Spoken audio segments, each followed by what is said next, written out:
All right, we're back. School Superintendent George Mendoza. How are you, man? I'm always all right. How are you, Brent? Happy New Year. I mean, I don't think we've seen you this year yet, right? Yeah, Happy New Year. Happy New Year, Cal. Yeah. So, I didn't realize we haven't seen. That's probably why he was thinking back to cross country. You know what I mean? Because we probably haven't seen him since close to. No, I think you were here in November or December. I was thinking October, early November, Yeah. but before the state championships in cross country, or Yeah. before volleyball Possibly. stuff. Well, and we'll start there. I mean, man, what a great way to end fall sports season, right? Yeah. First, let me Yeah. for Kyle. Whenever I see Dodzy doing stuff on sports, and I'm a parent, right? I have kids that play sports, and I'm a person that loves the experiences and the memories that sports does for us. And then when you showcase our athletes, talk about high school athletes or EOU athletes or even the AAU tournament that you just covered, I love that our community has someone like you to be able to cover sports. So that Thank means you. a lot to me. Thank you. And I love that you look like you love LeGrand too. I always get do. that, like, yeah, you care about LeGrand and you care about LeGrand sports, and I love that you do that for them, that you guys do that together. So that's Well, important.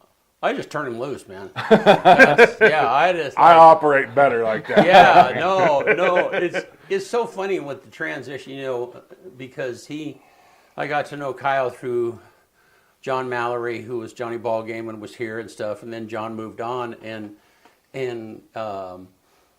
so and I just said, well, I mean, we just talked about it. It's like, well, can't you carry this on, and can't you do something with this? And it's like, well, I don't spend much time in front of a camera. Right. It's like, well, You've grown. I think you need to adapt. Yeah, you've grown. Your repertoire I've seen expand over time, whether from communication to pictures to video. Like there's just stuff that, and then I feel like we're lucky to have you. Thank you.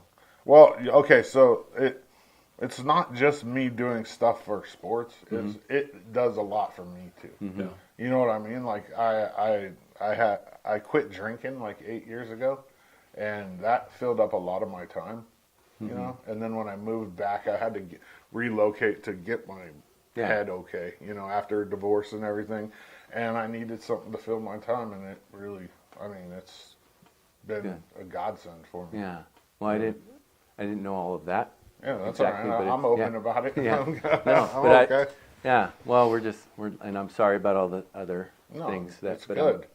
Yeah. Everything happens for a reason. Yeah. He's got a plan. Yeah. No, I like purpose, and I like purpose and meaning, and it's good that you have that, or at least more of it. I like kids too. If Yeah. you can't tell that they're just innocent. Like they tell you how it is a lot of times. They're honest most of the time. And it's just super rewarding for me. Good. I love in that. more ways than one. Happy for us. Happy for you. Yep. Back to it was that particular time where our boys and girls won the cross country. I knew we were really good, and I was told we had a chance, and I was told we'd either be top 2 or 3 kind of deal. There's a chance we'd win both, and then when it turned out that way, that was the same weekend where we had the volleyball state volleyball tournament. So Here. in LeGrand at EOU at the high school. Right, yeah. And so it was one of those weekends where the sporting world was really good for LeGrand. EOU was doing well too with football and basketball that weekend, and we just had a lot of good things happen in LeGrand that particular weekend, and I was really feeling great about our sports programs and the people of LeGrand, the community of LeGrand, and all. That was a really good weekend. Yep. Yeah. Yeah, loved it. Well, and that was awesome. And I guess I'm a little bit back to talking about Kyle and this relates to track and so on and so forth, those kinds of things happen by people who are passionate about what they're doing. Mm-hmm. It's more than what they're getting paid for. Yeah. They just love what they're doing, and that's part of, that's part of this show here. I mean, we try and schedule guests for a whole year, I mean, the AM show, there's not much expense here in the sense of on a daily on this show. I mean, the expense of putting it together, and Benny gets paid, and Kyle's salaried.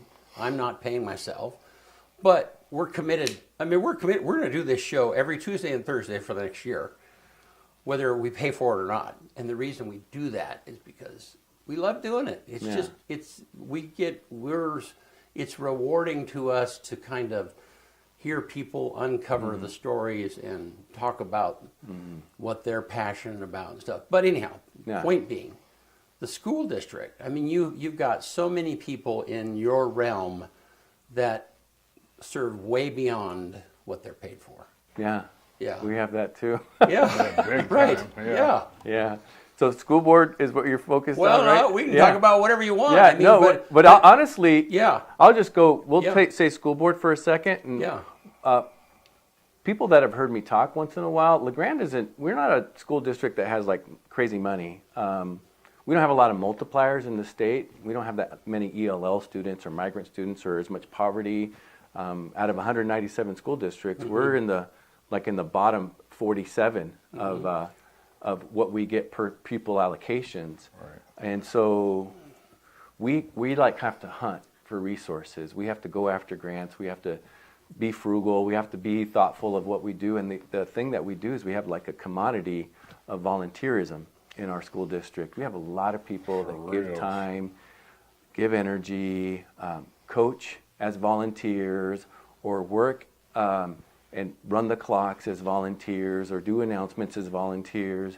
We have fundraise for their teams. Yes, as like volunteers. our district is not one of those where we just can we can pay for it all. We'll cover all the expenses. We barter all the time. You experience that with me. We just don't have a ton of money, and so we're always trying to squeeze a nickel, in every place. And of course, I love that we can do things, but also we have to think about it when we do things, because it has to be really meaningful for us. And so I'm very thankful for the volunteerism that happens from everyone that supports our school district or our community, because that's a commodity here. And I realized that from being in other school districts. In other school districts, we had a lot of resources to be able to offer people to do extra things.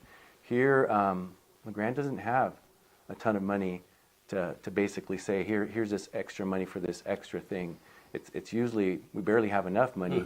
You want to do this extra thing, you're going to have to volunteer to do this extra thing. Right.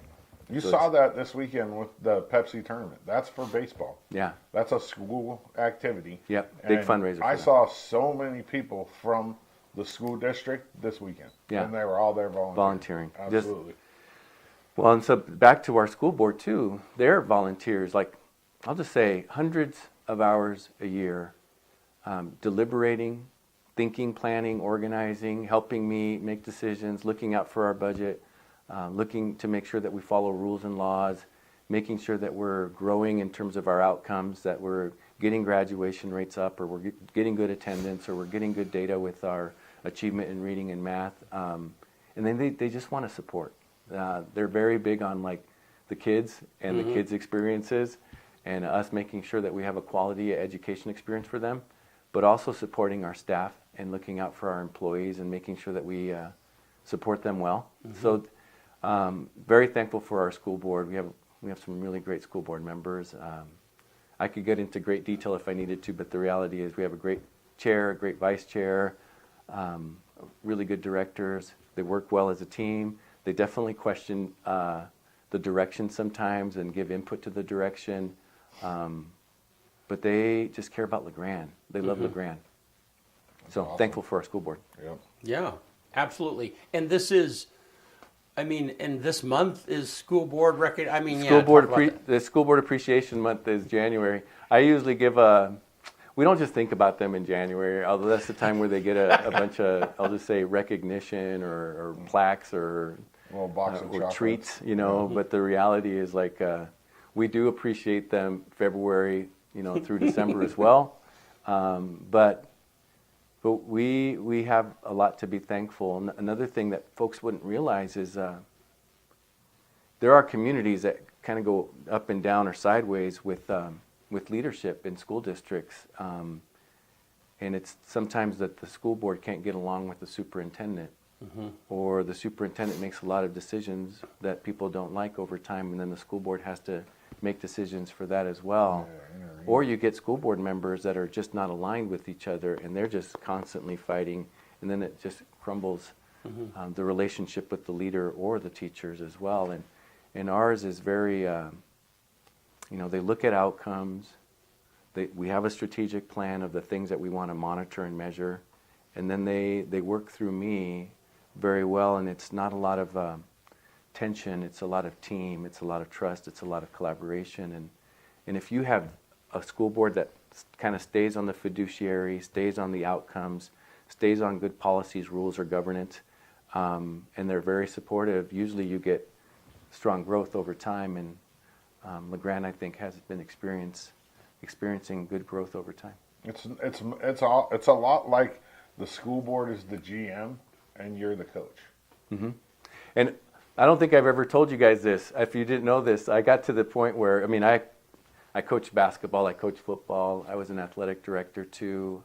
So my live life experiences has been very athlete coach, and I think of leadership through a coach's lens quite a bit. And I knew that when I became superintendent, my favorite lens was going to be that I'm now the head coach, and I have my assistant, offensive coordinator with Scott Carpenter, or I got my defensive coordinator on with Melissa right now with the business person, and I have other coordinator positions at the district office, and then I have my assistant coaches, which are the principals, and so you could think of them that way. Then I have the players, which are the teachers. And then I have winning as the outcome, and winning with students. So it could be winning with students attendance, or winning with students grades, or winning with students, I'll just say with behavior. There's all these winning with students, and then there's winning in terms of facilities, or winning in terms of budget.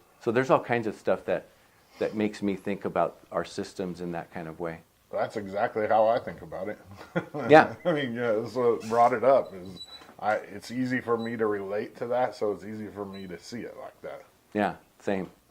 Well, and I love that metaphor, and I love that illustration, and I remember when I was a coach, when I was an athlete, and the wrestling coach would actually wrestle with us, or they would run with us, or, and they didn't all the time, but still, whenever you had a coach that was with you and doing something, they were joking around with you, or they were playing, or there were, and I see that in you. I see you, I was thinking about that weekend that you were talking about when the tournament was here, and, you were on site. Oh, yeah. And you were on site to assess problems and figure out, and support. I'll just use the word support. Yeah, yes. Right. But still, but it's also the feedback. It's like, we're going to do this next year. We hope to do this many years in the future. And so how can we do this better next year? Yeah. What things are not quite working, and how can we make this happen in the future and stuff. And so, I see that in you all the time. Yeah, so. thanks. You're way different. Like when I went to LeGrand, I graduated from LeGrand High School. I never knew who the district superintendent was. Never had any idea. But the kids know you. Yeah. But I would say and I could do more at times. I am in that age where I'm 29 years in my career, so I'm probably more on the done side than the keep going side. So I'm no longer. I don't see myself as an up and comer anymore. I'm more like on the downhill, but I still have a lot of juice. But when you say like you were at our AAU tournament, which I knew it was happening, I didn't go this year. And you gotta have a break every But then once in a I'm while. like, why didn't I go this year? I could have gone. I could have gone on Sunday. I could have spent some time. But I should. And anyway, I did what I did. I stayed home. I watched football. I hung out with my family. Which is 100% okay. Yeah. But supporting our kids or supporting our community is important to me too. So next year I'm going to go to that. All right. I'm going to go to the Baker games for sure. Oh, I knew you were going to be there for sure. So let's zoom in on the school board for a minute, because I mean, at times that's a thankless job. Yeah. And Yeah. and when I see social media videos out there of people in front of school boards and they're, you know, they're not positive experiences. Yeah. You know, and school boards and school systems are cast in a poor light sometimes. And so, but then when I think about you, and I think about the people I know, and I think about Scott Carpenter, and I think about your board members, and I mean, these are people I know. Yeah. And there is a disconnect. I mean, I think that we're fortunate. I think that some of those things that plague other school systems don't plague us. I don't know. What's your perspective on that? I mean, I don't know. I don't know what you think. Yeah. Yeah. No, I do think that you know, today's world has viralized, you know, certain videos or you certain saw it things, right here in you know. Oregon a few months ago. So anytime you watch like critical things, condemning things, hard things, things where people have strong views, and then they get broadcast, you know, that definitely can resonate with folks, and then they believe like school boards or the school system is bad.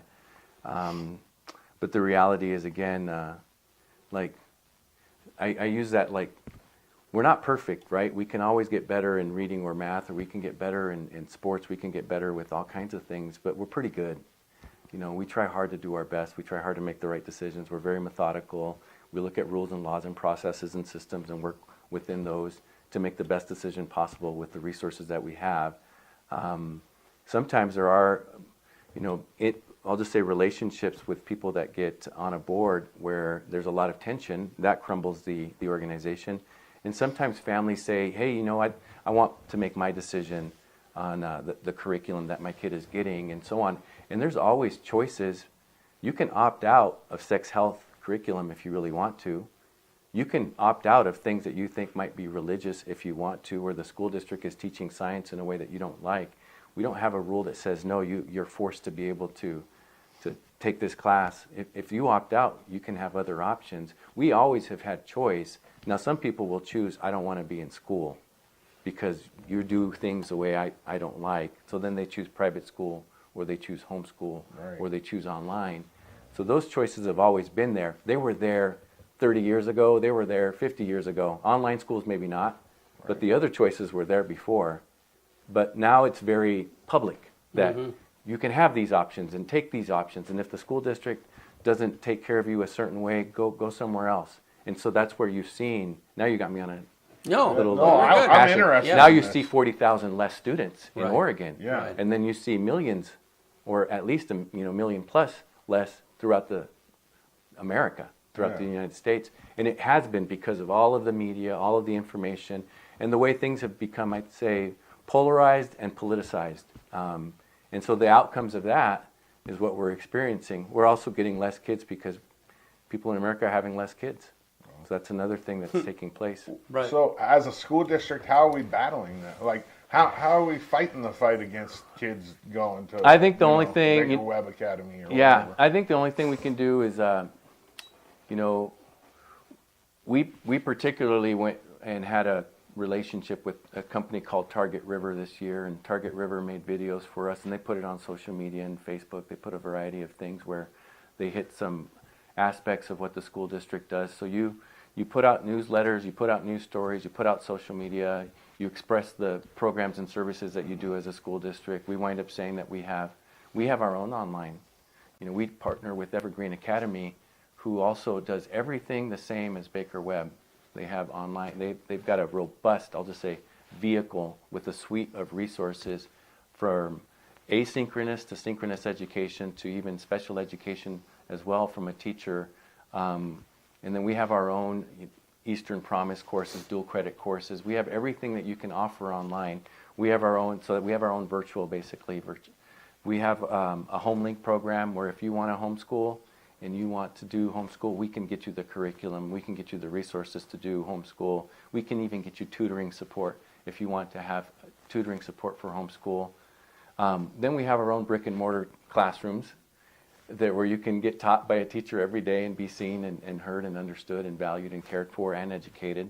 Then we even have hybrid options where if you really want to do brick and mortar for 4 periods a day and then you want to go online, we can let you do online at the school, especially at the high school, or you can go home and do online. So we have a variety of things that we do to try to have options for the world that wants options, but also have accountability, because accountability is usually what creates growth. Right. So we have everything, and we try to communicate those things in newsletters or in social media or in little commercials that we put out there. Some of these commercials actually should have gone out to like the Hulus of the world, another subscription type of stations. And we've paid to do that. But I would say that, you know, that's I'll just say that's one way that we try to fight or combat people wanting to do whatever they want, and they still have that choice, because that's the world that we're in now. Well, and I haven't seen those videos in my feed, just so you're aware. So, No, we did those over the summer. Yeah, and so, but that's a whole nother And we conversation. paid we But, basically paid for 2 months to do that.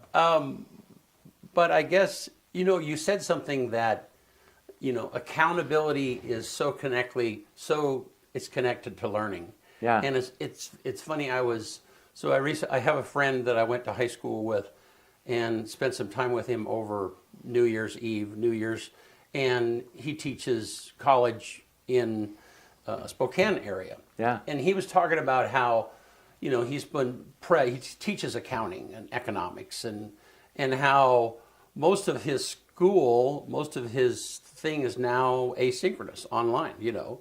And kids have the option of showing up in his classroom, but if you have 1 kid or 2 kids that show up, there's only a couple of times before they're like, wait, I can do this online, you know. And so I asked him straight up, I said, but is this as effective learning? And he goes, no way, they're not. I mean, this asynchronous, them learning online is not near as effective as them being in class, being able to ask a question, that personal feedback, and so on and so forth. I said, well, why are they doing that? And he said, well, because people are used to ordering their groceries online.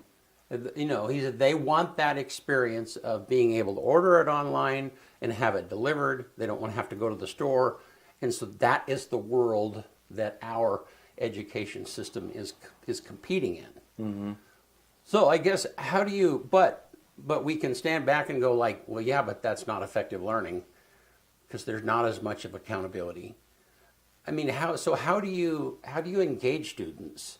How do you help them to understand that, and families, hey, this is a better learning experience for you than what you might choose? I don't know. Somewhere in there's a question. I know. No. Well, there's no perfect answer to, depending on the human, but in general, I would just say relationships are still like the number one things that are important for human interactions, and for us to impart knowledge or wisdom, and then for us to get feedback. So the feedback that happens in a classroom, the back and forth, the deeper understanding, the deeper meaning, the modeling, the demonstrations, the work that takes place with feedback immediately based on what you did, is still to me the most important aspects of learning. But you do get to a point, especially as kids get older, where they kind of like learning at home, or they kind of like looking it up on Google or looking it up on ChatGPT and then putting in that answer based on the question that was given. And to be able to do that, I usually think though those are like cheat codes, Right. To get ahead in this world. And the reality is it robs us of going through the right process, of having knowledge and skills through experience.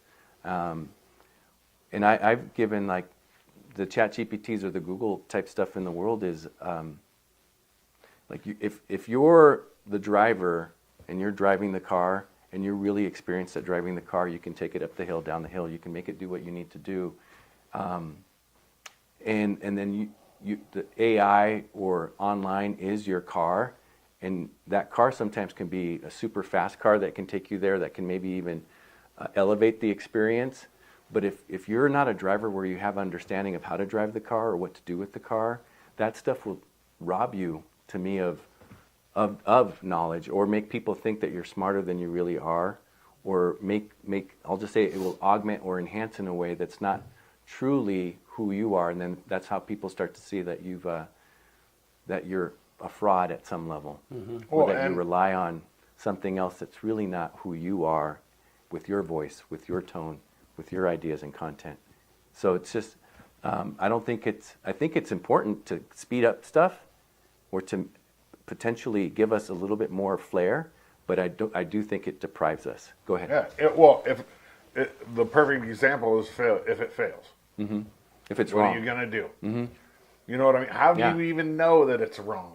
Yeah. There's no way to. So to me, the wrestling with, we're in that weird time too with all of that, and I still think that I get how people like options and like the food to be brought to their house versus them going to the store.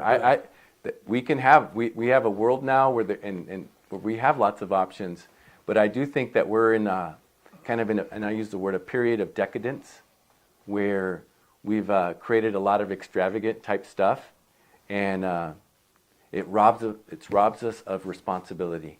It robs us of ownership. It robs us of hard work and dedication that make us better as humans. Yeah. And so there's to what extent is all of this stuff going to really be helpful to us? And then what happens if this goes away? Right. And then it's really the person, and the person with the knowledge and the skills and the expertise to be able to do that demanding thing. And that's going to be very important. Let me get to a couple comments. Yeah, go real ahead. quick. Todd Gorham says good morning, and then Bud says it's enjoyable to see the kids interact with the superintendent. I, like Dodzy, never knew who the superintendent was. Yeah. I would say I got in it for kids and helping kids and making an impact on kids. And if you ever hear this slogan, this is a George type slogan: here for kids, in support of staff. Here for kids. And that's what, to me, a good superintendent, or even a good principal, or even a good all of us should be. We're here for kids, in support of our staff, here for kids, so that we know what our priorities are.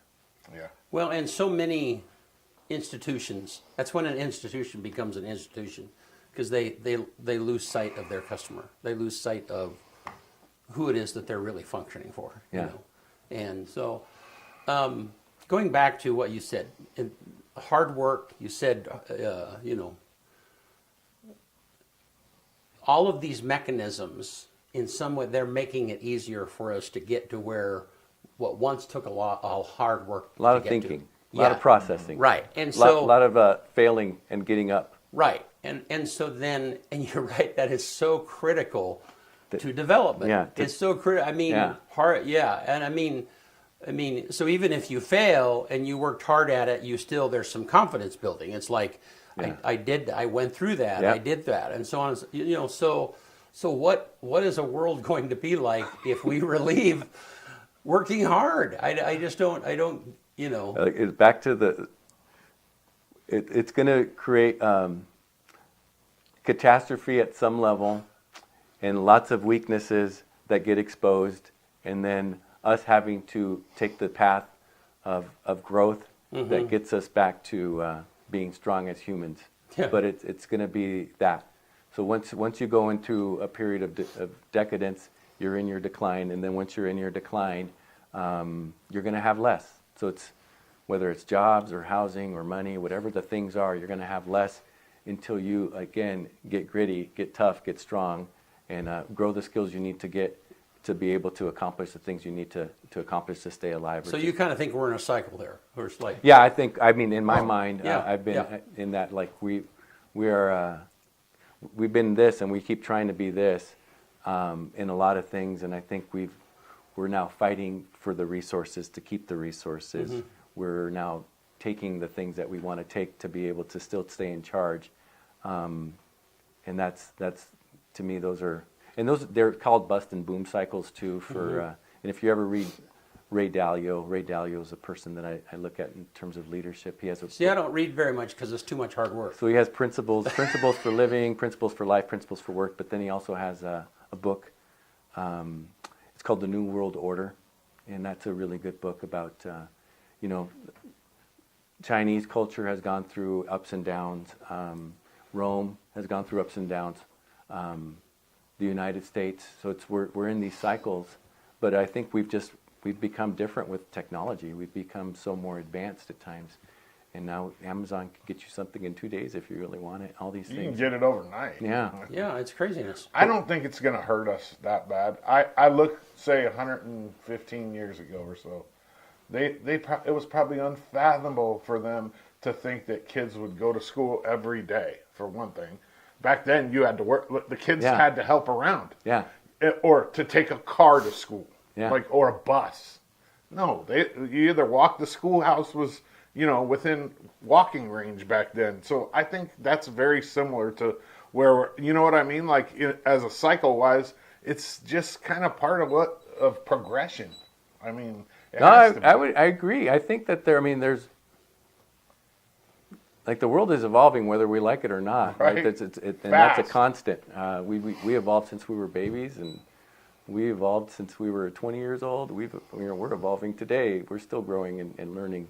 But I still think that some of the enhancements, if we don't use them the right way, can deprive us of the fundamental skills. stuff. Yeah, the skills Definitely. that we need to develop. Definitely the And fundamental stuff. That's the part for me that's it's at times cheating us, and I'll use that word again, cheat, or deprives us of the responsibility that we need to have so that we can really be good at decision making and really good at taking ownership or responsibility for our life, but also the life of many others.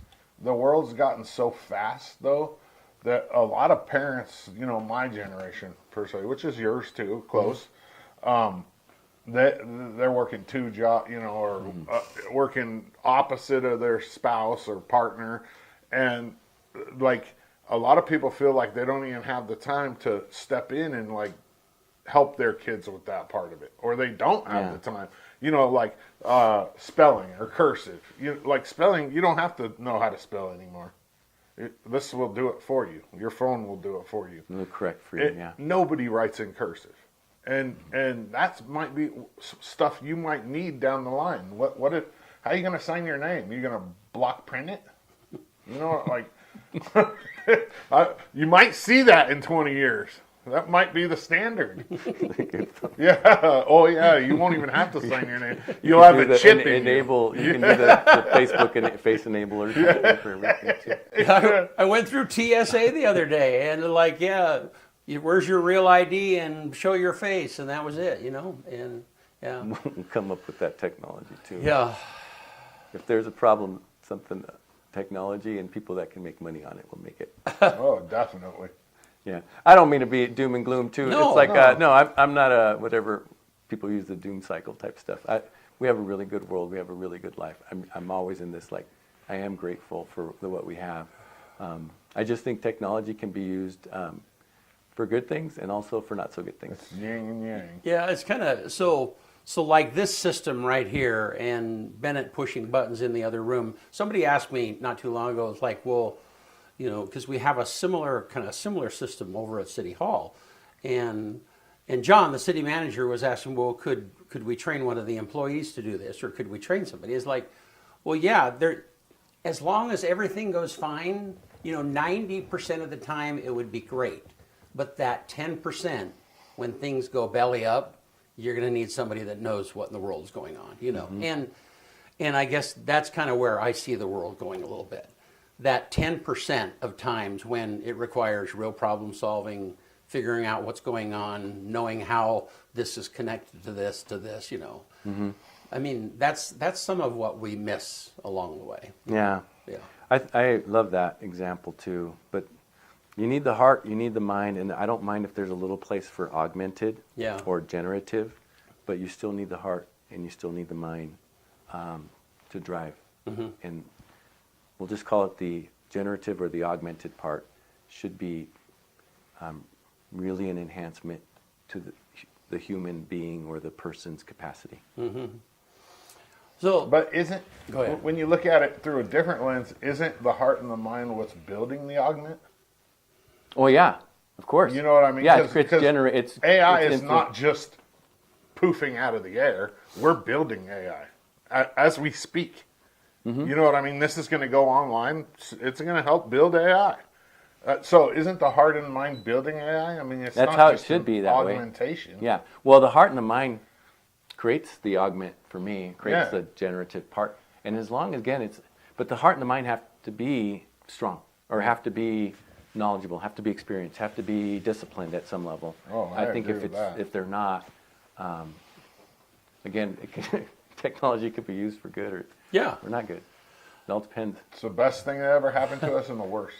The internet. So I have a total random question. Okay, so, and it has to do with our minority mix in Grand Ronde Valley. Okay. So, I've had people from the outside, say, well, how many migrants do you have, or how many Latinos do you have, or how many blacks, or whatever it might be, and the presumption is like, well, we just don't have that many minorities. The presumption is like, well, are you a racist community, or do they feel unwelcome? That's the And I want to know what you think about that. Why, you have a very good feel of the mix here. Why is it that way? Well, it's the same kind of, I'll just say, speculation. So it's not founded on data or research. Or true facts, so it's more anecdotal. I would tell you, I'm not sure. We have about 10%. 88.37% white. Yeah, so we have about 10% of, I'll just call it, minorities in our school district, and dominant Micronesian, Palau, and whatever pathways, whatever relationships, whatever pipeline that was done that created that. And from my understanding, Eastern Oregon University did a lot to recruit Micronesian islanders to come to Eastern Oregon University, and then there became kind of a, we like to live here, or we like the life that's here. Oh, boom. And then it started to, I'll just say, populate that way. For Latino populations, whether it's here and then experiences here and wanting to stay here because of those experiences, this isn't necessarily a farm worker agricultural area. We might say that we have natural resources. We have some cherry and some apple type stuff in Cove, but not a sustainable life cycle of anything that grows. And not like the Walla Walla Valley. Anything I can grow There or used to plant. be in Cove. So to me, it's just this region doesn't have an agrarian life cycle where migrant farm workers would just come in long-term and stay and have enough work to do. So it makes it so that you go to those places, whether it's the Yakima Valley of Washington or other, go into Morrow County or other places where there's processing or foods or different things to cut or pick or grow or distribute. So just LeGrand is kind of natural resources heavy. So whether we have forest and we have that, we have some dairy, we have some livestock, but not enough. Right. So it just forces people to kind of pick and choose other spots or other locations. And if they do stay here long term, it's because they found that thing, and maybe that's a niche, but it only can sustain so many people. Right. And so they stay, but other people look for a different life in different locations in different areas. Doesn't have to do with race, or doesn't have to do with because I'm Mexican or because I'm white. It just has to do with, like, can I find a job, and a job that can make me give me a good life. And if some people find that and they can stay there, then they will. The other parts too is that sometimes I tell people, now you're getting me to, if there's also not enough, I'll just say Mexicans, it's hard for Mexicans at times to be like, well, I'm in a place where I'm not with a bunch of Mexicans, because now they're losing a little bit of culture or a little bit of, I'll just say, identity, or a little bit of those relationships. So then they, you can also go to networks or communities where there's a lot of Mexicans. And sometimes people will say, well, like, I want to be with people more like me because they understand me, they know my lived life experience. And there's nothing wrong with that. That's part That's of not just that's what Mexicans happened. either. That's I'm using every Mexican race is because like I'm that. Mexican, Yeah, but yeah, people pick and choose those types of things. I fundamentally chose LeGrand because I love LeGrand, or I love Eastern Oregon University. I love the mountains. I love the valley. I love the experiences that I had as a young man, and I love the relationships with the friends that I had in this community, and the relationship that I had with EOU. So in terms of purpose, passion, alignment, it was very easy for me to want to be in this town and to give to this town. But that's the kind of experience that I would say most people probably go through. That do I feel valued or seen or connected? And if they do, they probably stay. But if they don't feel valued or seen or connected, whether it's school or whether it's community, they're probably like, well, let me try something else. I hated it here when I first moved here, 7th grade. I came from Southern California. I was a minority in Southern California. I grew up with all Mexicans. Yeah. I mean, everybody I knew pretty much. And then I come here and I'm just like, what is this? Like, I hated it here. Did we give you an answer? Did I give you an answer? No, it's a really, I like that. I mean, because there's, when people have asked me that question from the outside, I feel guilty a little bit. It's like, well, I don't know, maybe we put off some kind of a racist vibe and that chases people off, But the truth is like my experience with you, okay? Yeah. I mean,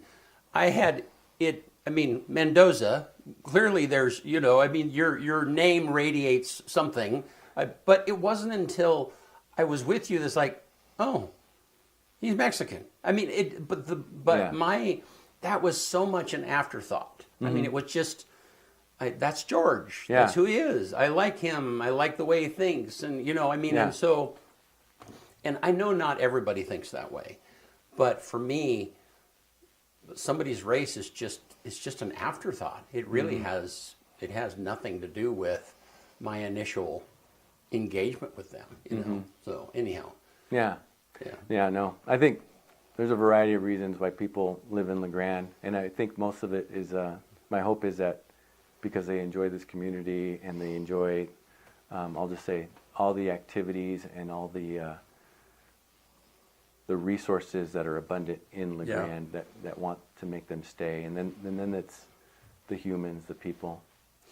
Yeah, it's kind of funny because when I was in college, one of the things we talked about was how people call the homogeneous unit. Your natural tendency is to want to be around people that look like you, that have your culture in common, and that's just instinctual. But in these day and age, that's not a popular way to think. So there's just it's kind of a mess right now culturally because people have this thing inside of them that is natural for them to feel and natural, but at the same time it's like, well, is that okay for me to feel that way? Anyhow, it's just, I don't know. Yeah, no. LeGrand's a great place. I'll just say that. LeGrand's a great place to raise your children. LeGrand's a great place. Actually, Eastern Oregon is a wonderful place. It's just a lot of good relationships. And I get back to like there's sometimes I remember, I don't know if I've ever told you this, but in a 15-mile square radius of this Grand Ronde Valley, I'd say there's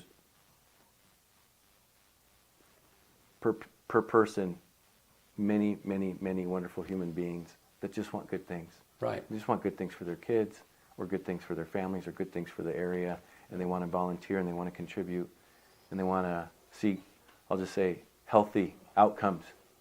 Healthy outcomes for their children, healthy outcomes for the community. That's what I generally experience. a lot of compassion, passion, and generosity. Understanding. Very much so. Yeah. Care for each other. Very team, very family, very together, often. Well, and I think, I mean, I love that we can just function.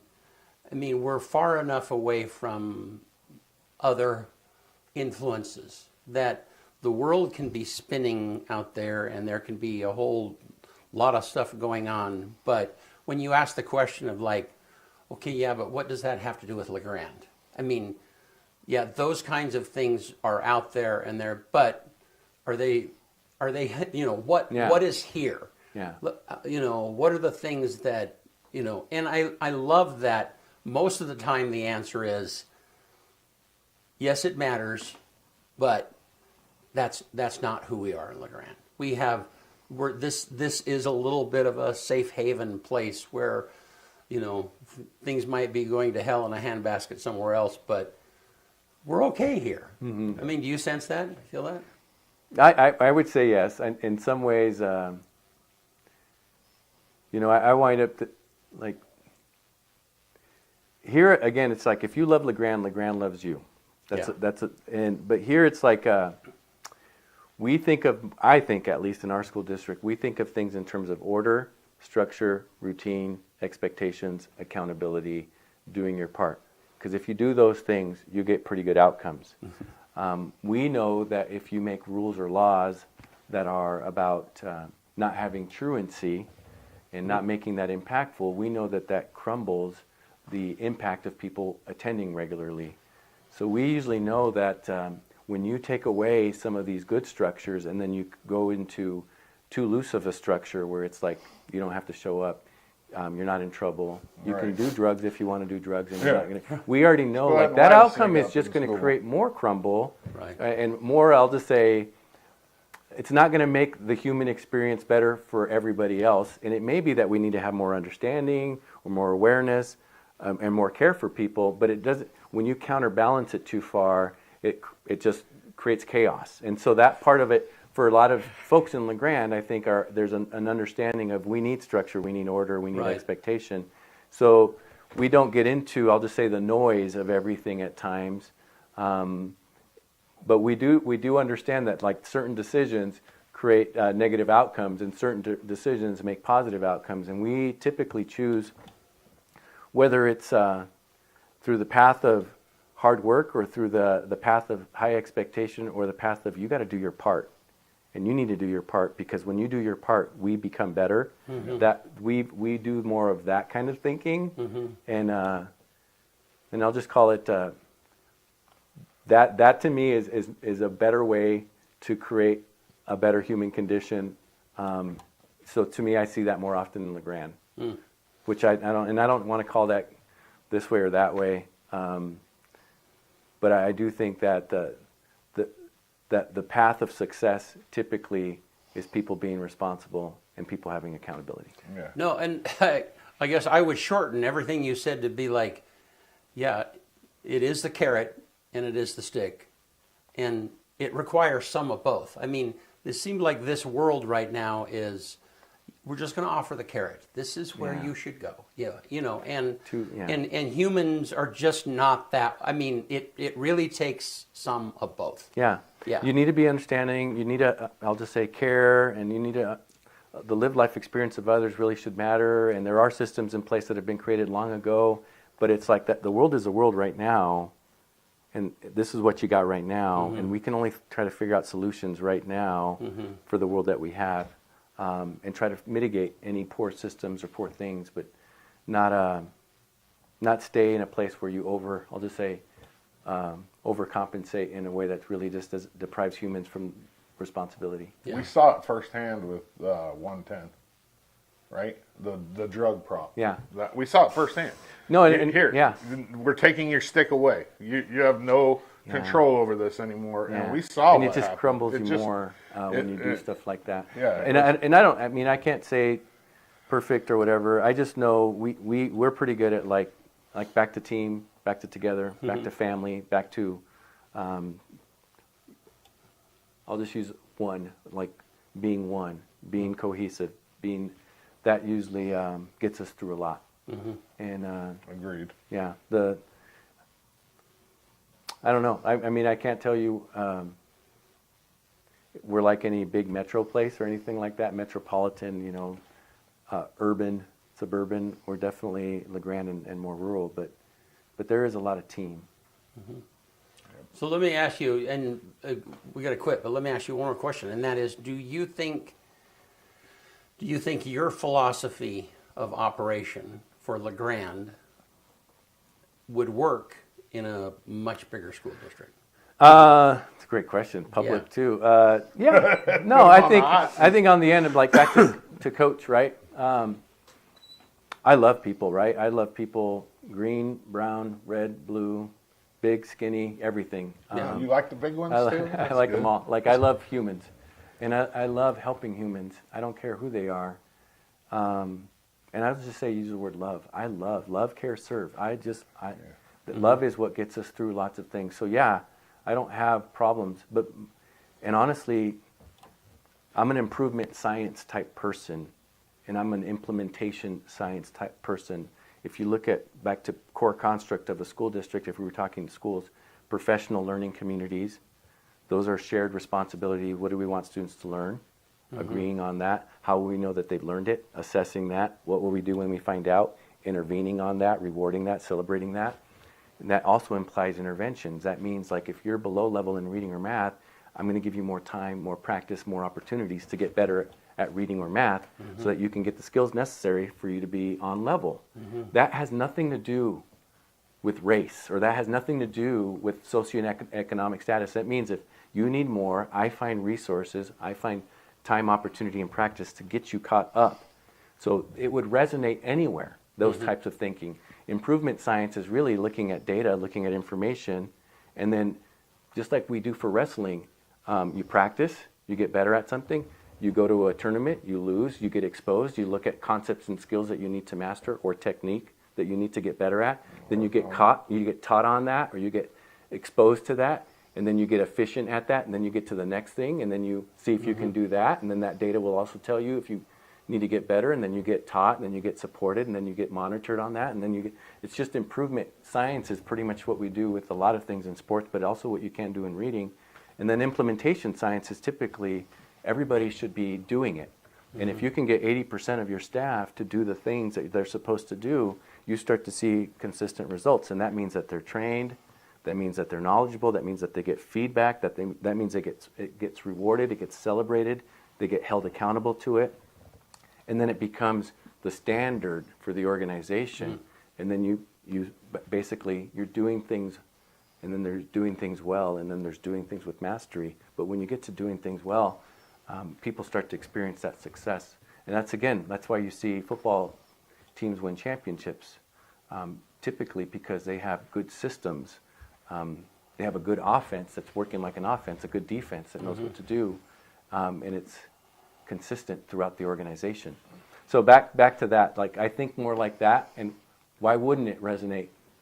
Why wouldn't it resonate in other locations? Yeah. It's not like the secret sauce is only for LeGrand. I mean, that secret sauce can be in high poverty school districts. That secret sauce can work in moderate-sized school districts too, or large school districts. And I've given this to our team before. We're focused on learning, we're focused on outcomes, and we're focused on collaboration. I can go deeper, much deeper, but if you're focused on learning and outcomes and collaboration, that's the core tenets of what a good school district does. And there's a lot of reading, or, I'll just say learning strategies, and there's a lot of outcomes that we should be looking at, and there's a lot of collaboration with relationships from the kids to the parents to the community that we should have. If you do those things, doesn't matter where you're at. Good stuff, man.